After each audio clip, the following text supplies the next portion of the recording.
Nizamuddin sir, அரசியல்ல தினந்தோறும் பேசுபொருளாவது அப்படிங்கிறது ஒரு அரசியல் தலைவருக்கும் சரி அந்த கட்சிக்கும் சரி அது ரொம்ப தேவையான ஒன்று.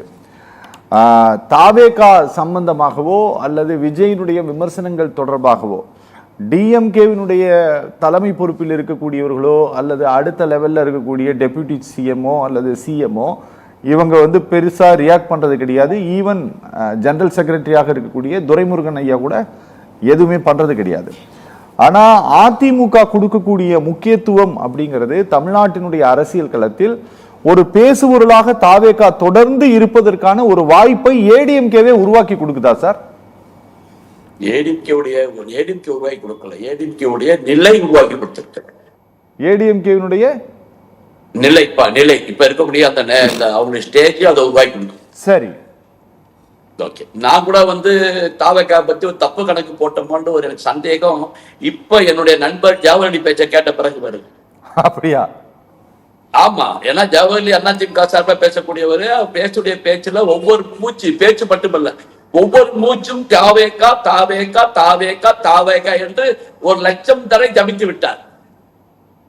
அவர் சொன்ன மாதிரி ஒரு பெரிய கட்சி, தூக்கத்திலையும் 50 ஆண்டுகள் வரலாற்றை கொண்ட கட்சி, 30 ஆண்டுகள் ஆட்சியில் இருந்த கட்சி. ஆனால் அவரை மூச்சு விட முடியாமல் மூச்சையே தாவாக்கா என்று சிந்திக்க வைக்கிறது என்று சொன்னால் அது அதிமுகவை கரைத்த காரணத்தினால், விழுக்க வைத்த காரணத்தினாலதான் அவருக்கு அந்த ஒரு ஆதங்கம் வந்திருக்கிறது. ஆதத்துக்கு வெளிப்பாடு தமிழக அரசியல் கல அரசியலை பற்றி ஒரு வார்த்தை கூட சொல்லாமல் தன்னுடைய பேச்சு 3 முறை நீங்க கேள்வி கேட்டீர்கள். 3 முறை உள்ள கேள்விக்கு அவர் பல நிமிடங்கள் அதிக நேரம் எடுத்துக்கொண்டு பதில் சொன்னார். அந்த அத்தனை பதிலும் எதுவுமே இல்லாமல் ஒரே வார்த்தையாக தாவேகா தாவேகா என்று இப்படி அடிக்கடி சொன்னா சங்கர் அங்க போயிட வர சந்தேகமும் எனக்கு இருக்கிறது. ஓகே, ஏன்னா அந்த நிலைப்பாடு அப்படி இருக்குது. ஏன்னா தாவேகாவை பொறுத்தவரை அவர்கள் குறிவைத்திருக்கக்கூடியவர்கள் அதிமுக காரர்கள். தேர்தலிலே நான் திமுகவை குறிவைக்கிறேன் என்று சொன்னாலும் கூட மறைமுகமாக தனக்கு வேண்டியவர்களை எங்கிருந்து பெற்றுக் கொள்ளலாம் என்பதை தெளிவாக காட்டி பல ஆதாரங்கள் நிரூபித்து விட்டார்கள். அந்த பாதிப்பு கண்ட காரணத்தால அதுக்கு அடுத்த கட்ட தலைவர்கள் பேச்சாளர்கள் போன்றவர்கள் எல்லாம் ராத்திரில படுக்கும் போது நம்ம தாவேகாவை எடுப்பதா அல்லது அதிமுக எடுப்பதா என்ற குளறுபடியிலே எல்லாரும் இருந்து கொண்டிருக்கிறார். ஓகே, இந்த சூழ்நிலையை தமிழ்நாட்டில் வெளிச்சப்பட வைத்திருக்கிறது. ஓகே சார், ப்ளீஸ் நீங்க பேசலாம். அதாவதுங்க, அந்த கள ஆய்வை பார்க்கும் பொழுது திமுகவை பொறுத்தவரை நேரடியாக அவர்கள் உண்மையை புரிந்து கொண்டிருக்கிறார்கள். தாவேகாவால தனக்கு எந்த ஆபத்தும் இல்லை, தன்னுடைய கட்டமைப்பு சரியாக இருக்கிறது, கூட்டணி சரியாக இருக்கிறது. நிஜாமுதீன் சார், நான் கேட்க விரும்புறது என்னன்னா சார் இங்க பாருங்க, எல்லா அரசியல் கட்சி தலைவர்களும் எல்லா அரசியல் கட்சி தலைவர்களும் அறிக்கை விடுகிறார்கள். அந்த அறிக்கை பத்திரிகையில் வருகிறது. குறிப்பா ஐயா மருத்துவர் ராமதாஸ் அறிக்கை வெளியிடுகிறார், அன்புமணி அறிக்கை வெளியிடுகிறார், இப்படி பல பேர் அறிக்கை வெளியிடுகிறார்கள், அரசை விமர்சிக்கிறார்கள், என்ன வேணா பண்றாங்க. ஆனா அதுக்கு ரியாக்ஷன் கொடுக்குறாங்களா அப்படிங்கிறத பொறுத்து தான் அந்த முக்கியத்துவம் அந்த சம்பந்தப்பட்ட அந்த கட்சிக்கு அந்த தலைவருக்கு வழங்கப்படுகிறதாங்கிறது நமக்கு தெரியும். ஆனா விஜயை பொறுத்தவரை ஒருவேளை ஊடகங்கள் கேட்கக்கூடிய காரணத்தினால் தமிழ்நாட்டினுடைய முன்னாள் முதலமைச்சர் திரு எடப்பாடி பழனிசாமி ரியாக்ட் பண்றாரா, இல்ல அவர் ரியாக்ட் பண்ண வேண்டிய கட்டத்திற்கு ஏடிஎம்கே வந்துடுச்சுங்கிறத அவருடைய ரியாக்ஷன் காட்டுதா? முதல்ல நிருபர்கள் கேட்கக்கூடிய கேள்விக்கு தான் பதில் சொல்லிட்டு இருந்தார். சரி, ஆனால் இப்ப தானாகவே புலம்பக்கூடிய சூழ்நிலை ஏற்பட்டு விட்டது. ஓ, புரியுது. எப்படி அதிமுகவை பொறுத்தவரை விஜயுடைய தயவு இல்லாமல் வெற்றி பெற முடியாது என்பதை தெளிவாக உணர்ந்த காரணத்தினால்தான் வந்துட்டாங்க மேடையில தான் கத்தினார். ஆனால் வரமாட்டார்கள் தெரிந்த பிறகு மட்டுமல்ல, தன்னிடம் இருந்த கஜானா காலியாகிறது, தொண்டர்கள் என்ற கஜானா காலியாகிறது, 2ஆம் கட்ட தலைவர்கள் என்ற கஜானா காலியாகிறது. எந்த நிலையில நம்ம சந்திப்போம்? மேல முதலாளி அமித்ஷா கோபித்துக் கொள்கிறார், நீ சரியான கட்டமைப்பை ஏற்படுத்தவில்லை, சரியான கூட்டணியை ஏற்படுத்தவில்லை, நாங்கள் பார்த்துக் கொள்கிறோம் என்று அமித்ஷா மண்டையில குட்டுகிறார். ஓகே, அப்ப அந்த சூழ்நிலையில் இவர்கள் என்ன செய்வார்கள்? வேற வழி இல்லை. இப்பெல்லாம் பண்ணாங்க. இயற்கையாகவே ஜவஹர்லி அவர்கள் புலம்பியது போல தலைமை புலம்புகிறது. ஜவஹர்லி புலம்பல், அவர் ரொம்ப ஸ்டெடியான ஆளு. ஆனால் தலைமை புலம்புகின்ற காரணத்தால் அதோட வெளிப்பாடு எனது நண்பர் ஜவஹர்லுடைய மூலமா தெரிய வருகிறது. Okay sir, okay. Nizamuddin sir வணக்கம்.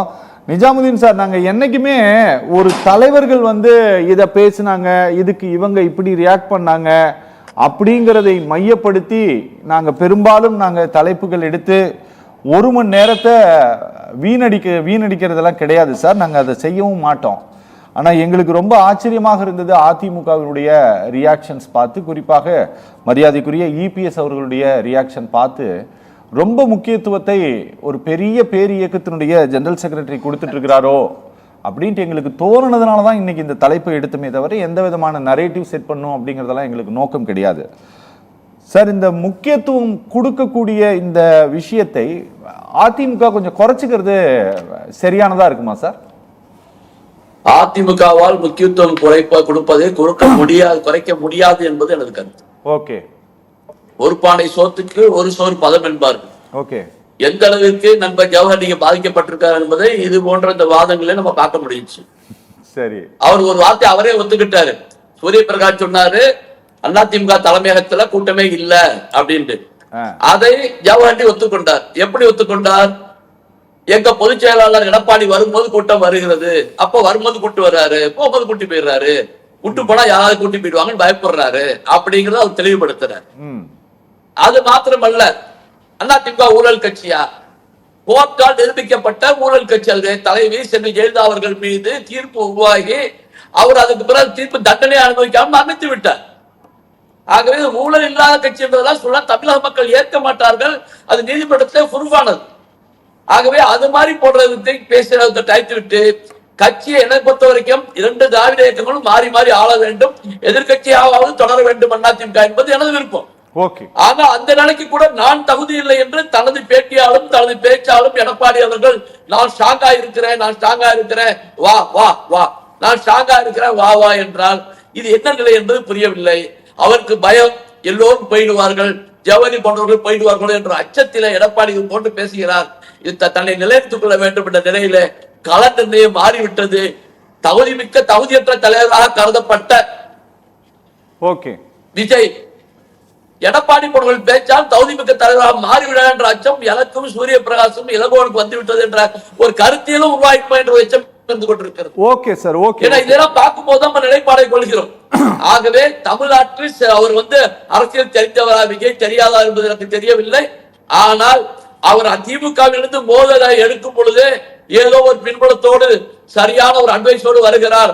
எங்கே சரியாக அடித்தால் சரியாக இருக்கும், தன்னை வாழ்த்துக் கொள்ள வேண்டும். இந்த தேர்தல் நமக்கு களம் அல்ல, எதிர்கால தேர்தல் தான் களம். இந்த தேர்தலில் முதலில் அதிமுக அழிக்க வேண்டும் என்று அவர் கொள்கை எடுத்து விட்டார் என்ற ஒரு கருத்தியல் தோன்றுகிறது.